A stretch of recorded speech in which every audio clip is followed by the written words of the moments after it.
اعوذ باللہ من الشیطان الرجیم بسم اللہ الرحمن الرحیم۔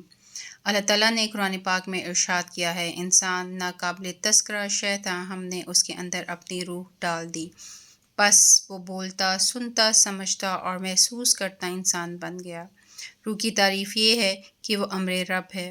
اس کا امر یہ ہے کہ جب وہ ارادہ کرتا ہے کسی بات کا تو کہتا ہے ہو اور وہ ہو جاتی ہے، یعنی انسان روح ہے اور روح امر رب ہے۔ اللہ تعالیٰ کے اس ارشاد سے ناواقفیت وہم اور شک کو بڑھاتی ہے، نتیجے میں ایمان اور یقین ٹوٹ جاتے ہیں۔ قرآن پاک نے قوم کو ایک فرد کی حیثیت دی، چنانچہ اس کے ساتھ بھی یہی عمل ہوتا ہے کہ جو فرد کے ساتھ ہوتا ہے۔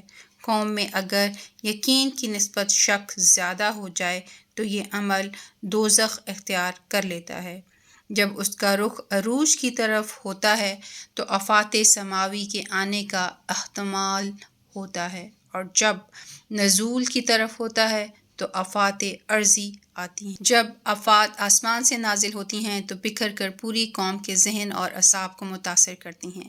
ان سے بچنے کے سوائے اس کے کوئی ترکیب نہیں کہ قوم کے یقین کی راہ ایک ہو، الگ الگ نہ ہو۔ یہی انبیاء کرام علیہ الصلوۃ والسلام کا سبق ہے۔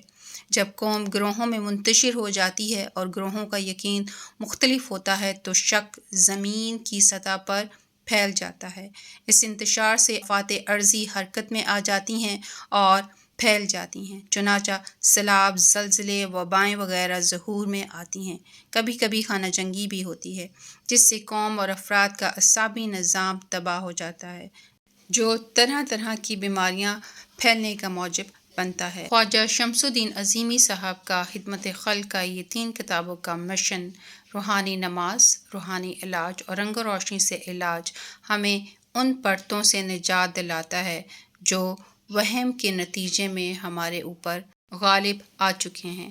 یقین کی دنیا میں داخل ہونے کے لیے ان بیماریوں سے چھٹکارا ضروری ہے۔ کائناتی نظام میں ہمارا یہ جسم گوشت پوشت، رنگ اور مٹی سے تخلیق پایا ہے، اور اس کے علاج میں رنگ اور روشنی کا اہم کردار ہے۔ گوشت پوشت سے بنے جسم اور روح کی بیماریوں سے نجات کے لیے یہ 3 کتابیں بہترین لاہ عمل ہیں۔